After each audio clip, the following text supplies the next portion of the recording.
política. A grande verdade.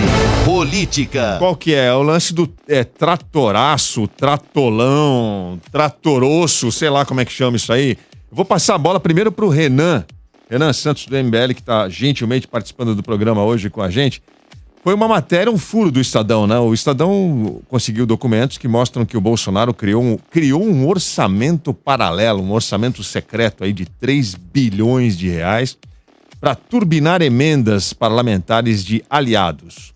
Parte dessa grana foi usada, inclusive, para comprar tratores por preços 3 vezes maior que o mercado. Políticos como Davi Alcolumbre, sozinho, ele recebeu 277 milhões de reais. O senador Ciro Nogueira recebeu 135 milhões de reais. O Fernando Bezerra, também senador, 125 milhões de reais. Pra gente nada, né, Bip? O atual presidente da Câmara, Arthur Lira, 114 milhões de reais. E aí, Renan, esses 3 bilhões aí, eu ainda não entendi. Eles são os mesmos 3 bilhões que foram noticiados naquela época da eleição do presidente da Câmara?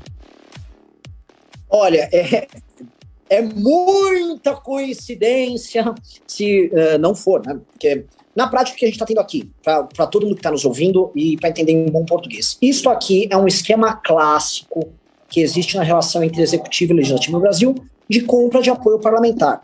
A diferença é que todo mundo imaginava que as emendas que o Arthur Lira é o atual presidente da Câmara, as emendas que ele negociava para comprar o voto dos deputados para apoiarem ele para a presidência da Câmara dos Deputados, todo mundo imaginava que eram emendas que estariam no orçamento, as emendas impositivas, que tem um conjunto de regras e uma fórmula. A principal delas é que essas emendas, elas são para todo mundo, para todos os deputados podem receber essa emenda. O que está acontecendo foi o seguinte: pegaram o Ministério, que é o Ministério do Desenvolvimento Regional, que já tem, vamos dizer assim, essa liberdade orçamentária de operar em determinadas regiões do país, que por coincidência também são regiões onde tem concentração de deputados do Centrão. Pegaram uma dessas estatais ligadas a esse ministério, que é o Codevasf, e desses 3 bi, 2,7 é advindo do Codevasf. Codevasf é administrado pelo Centrão, e esses caras começaram a, como é que eu posso dizer assim, ceder para os deputados, e os deputados, os senadores, eles podiam até fazer reserva. Reserva para mim uns 30 milhões, para mim uns 10, uns 5 para mim. Eles iam fazendo reservas, e como o Codevasf é uma estatal que ele faz pequenas obras, ele entrega equipamentos, máquinas agrícolas, tratores, etc., ele começou a fazer essas reservas. E dentre elas, né, a matéria do Estadão ela foi muito, muito direta ao ponto, dentre elas havia tratores superfaturados. Eu não sei qual é a tara da Codevasf em superfaturar tratores. Nada que me venha do centrão do Estado brasileiro, eu imagino que seja, vamos dizer assim, um mero erro, né? Estamos ajudando os revendedores de máquinas agrícolas do Brasil. Não me parece ser o caso, né? A gente vive um momento onde o controle que o Ministério Público Eleitoral exerce nas candidaturas eleitorais é cada vez mais duro, né? E o Caixa 2 precisa ser feito de forma criativa. Outra coisa, esses políticos têm campanhas, e políticos do Centrão, não se enganem, têm campanhas muito caras que passam também pela compra de votos das pessoas, até porque o eleitorado não atua de forma impune na hora de eleger alguém do Centrão. Então o que a gente tem aqui, para mim, é um caso clássico, claro, de compra de apoio parlamentar, se utilizando de verbas advindas de estatais, o Codevasf é o caso, ou do Ministério do Desenvolvimento Regional, com parlamentares que participaram da eleição, tanto do Arthur Lira quanto do Rodrigo Pacheco, tá? Ele se assemelha ao mensalão, só tem o caráter, vamos dizer, mensal. É como se fossem, vamos dizer, grandes pagamentos em nome de uma parceria. E faz sentido isso porque, até agora, assim, o Lira não perdeu nenhum apoio dentro da Câmara dos Deputados, ele continua sendo o Lira. Porém, todo mundo viu que essa questão do orçamento, né, das emendas do orçamento, não foi resolvida, ele não perdeu esse apoio. Me parece que o apoio está vindo, aparentemente, tudo indica, de acordo com a matéria, de outra maneira, vamos dizer, com esse orçamento de emendas paralelos, que contém superfaturamento, e quando tem superfaturamento, que a gente não se iluda. Contém dinheiro, muito provavelmente indo para o bolso de prefeito, candidato a deputado e apaniguados ligados a eles. Juliana Frattini, e aí, hein? Eu estava lembrando aqui do mensalão. O mensalão movimentou 101 milhões de reais e foi aquele escândalo. Quase derrubou o Lula. Você lembra, né, Juliana? 2005. Você já era nascida, claro. Né? Já era nascida. Então, foram 101 milhões. Só não era cobra criada ainda. Hoje já sou, tô mais espertinha. Tá mais esperta, é. E aí, agora a gente está falando de 3 bilhões de reais. Como é que você vê essa história do tratorlão, tratoraço? Eu não sei nem que nome que estão dando para isso aí. É tratolão, né, Renan? Eu sou defensor do nome ser tratolão, viu? Até discutir gente que não chama de bolsolão, tratoraço. Tá. Vocês estão falando aqui mensalão, governo Lula, estão falando mensalão, agora tratolão, governo Bolsonaro. Vocês se esqueceram também de como atuou o governo Fernando Henrique Cardoso em relação à segunda possibilidade de reeleição? Sim, a gente lembra. A reeleição? Então, é uma prática comum do Congresso ter esse tipo de atuação para cooptar parlamentares, para defender interesses que estão na pauta do governo, que interessam o governo. É uma prática. Não vem de Lula do mensalão, não vem de Bolsonaro agora. Também a gente vê lá no FHC, se vocês lerem o livro A Trapaça, o segundo volume do jornalista Luiz Costa Pinto, isso fica muito claro. É que se a gente for comparar valores, né, o dinheiro gasto para comprar a emenda da reeleição é café pequeno perto desses números, não é? Então, me permite discordar? Então, e o mensalão também é café pequeno. Pode discordar, diga aí. Então, também é café pequeno, mas o que a gente está falando é de uma prática. Se é uma prática recorrente, é cultural, então o problema é outro. Não adianta acusar um XPTQI. É um problema cultural, a gente tem que pensar em combater esse tipo de problema. Fala, Renan. Eu acho que até no direito penal existem as dosimetrias para você medir crimes cometidos, a intensidade daquilo. E existem, assim, dentro da corrupção, né, a gente tem que estudar como funciona o Estado brasileiro, as relações entre legislativo e executivo. Mesmo, vamos dizer assim, as promiscuidades, elas têm que ser dosadas, elas têm que entender quais são suas respectivas finalidades, né?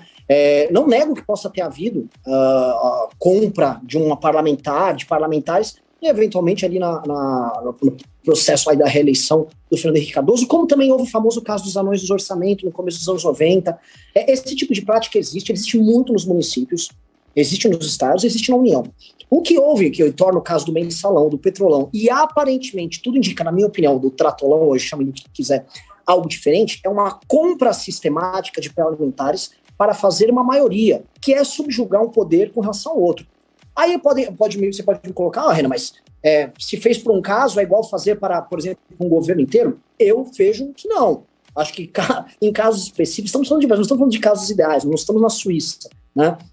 O cara ter uma compra sistemática de parlamentares que subjuga um poder em detrimento de outro através de propina é um caso muito, muito mais grave. Realmente é a submissão de um poder a outro, é a invalidação da ideia de tripartição dos poderes. Foi isso que tornou o mensalão tão grave, foi isso que tornou o petrolão tão grave, e é isso que torna, potencialmente, e os ingredientes estão todos aqui, para esse tratolão ser algo extremamente grave. Então, eu sei que a gente vai fazer uma série de comparações. Quase todas as prefeituras no Brasil têm mensalinhos. O cara compra mensalmente o vereadorzinho ali. Só que não é igual. O que a gente está falando aqui é uma diluição da própria ideia do Estado ser tripartite, de ter poderes independentes, ainda mais usando propina para isso. É claro que a gente tem que dar gradação e senso de proporção para as coisas, né? Senão, porque na verdade esse é um argumento tradicional da esquerda pós-governos petistas, né? Depois, que é essa história de que primeiro se tentou negar o mensalão. Quando viu que não dava para negar, aí o próximo discurso era todo mundo rouba. Então, se todo mundo rouba, não culpa ninguém. Então, assim, é óbvio que na Finlândia, provavelmente, se você cavucar, alguém algum dia deu uma propina, no Japão, enfim. Agora, você pode também olhar e comparar, por exemplo, a corrupção no Estado brasileiro com o Estado finlandês e ver diferenças. Aí alguém pode dizer, não, mas na Finlândia, um dia alguém, para passar na frente da fila, deu 10, sei lá, dólares. Tudo bem, pode ser uma corrupção, mas não é nada comparado com o que acontece no Brasil.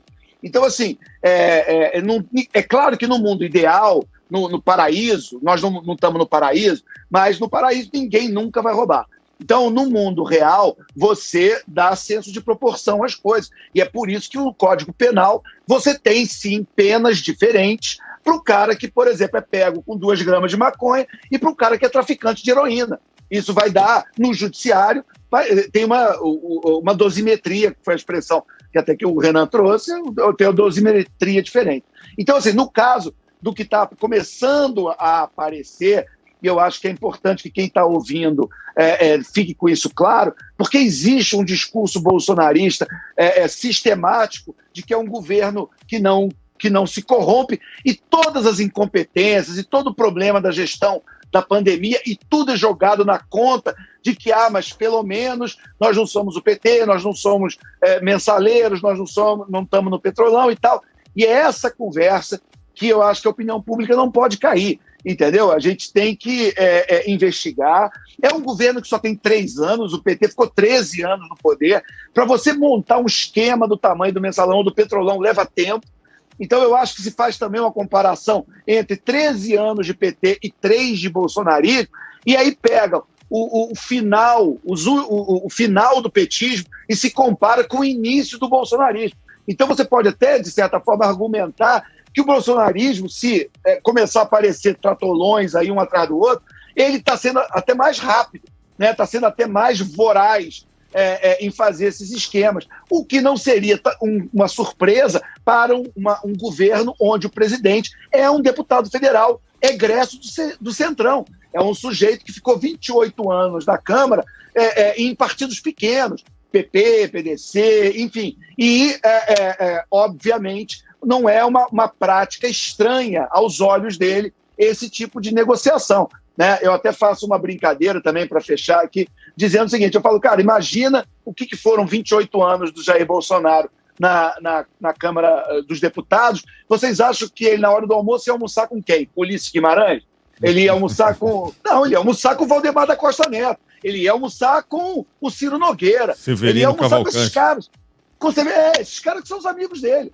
Ou você acha que todo mundo já esqueceu que ele era um pária ali, era quase uma figura folclórica, que ficava fazendo um certo sindicalismo militar, brigando por soldo e tal, enfim. Então ele não era... então é natural que ele se identifique. Quando eu escuto essa história, o que você acha do acordo do Bolsonaro com o Centrão? Eu falo, cara, na verdade o Bolsonaro é o Centrão, né? Ele não fez acordo com o Centrão. Ele é um deputado que ele está apenas sentando e negociando, se acertando com os amigos dele, entendeu? Um cara que botou toda a máquina do governo federal, por exemplo, para eleger o Arthur Lira. A gente lembra, isso foi agora, entendeu? Foi esse ano, entendeu? E fez de tudo para o Davi Alcolumbre se reeleger, como foi lembrado pelo Renan.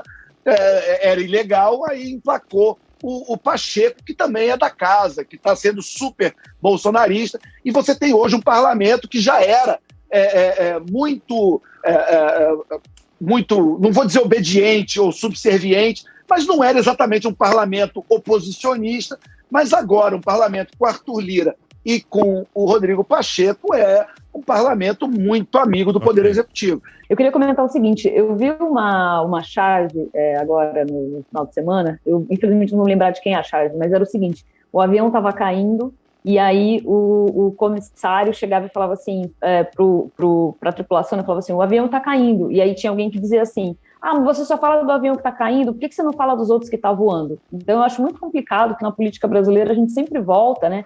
É como se fosse o seguinte, não, mas sempre tem uma coisa pior, né? Mas aconteceu antes e tal. Então, eu acho muito complicado a gente, às vezes, ficar nessa de o avião está caindo e a gente está perguntando de quem está voando ainda, né?